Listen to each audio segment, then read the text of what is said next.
I frequently use arbitration and litigation to resolve design and construction disputes.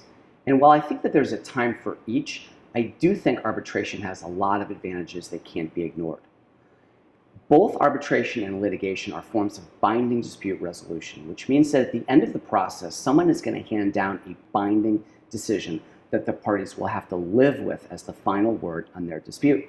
What makes arbitration an advantage is the identity of the decision maker. Most judges tend to be generalists who don't know much about design and construction, and they may not be able to reliably produce good decisions. Arbitrators, on the other hand, tend to be seasoned construction attorneys who really understand design and construction. They understand design and construction contracts.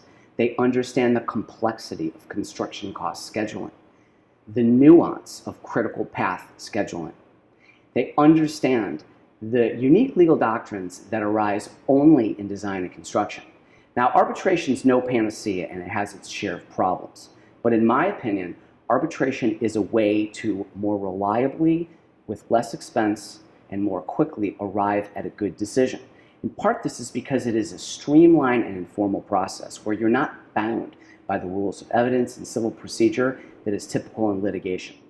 When I negotiate design and construction contracts, I will include litigation at times and arbitration at other times as the binding method of dispute resolution. I think a lot depends on the type of project, the parties involved, and the project delivery method that's selected. But all things being equal, people should not overlook the many advantages of arbitration.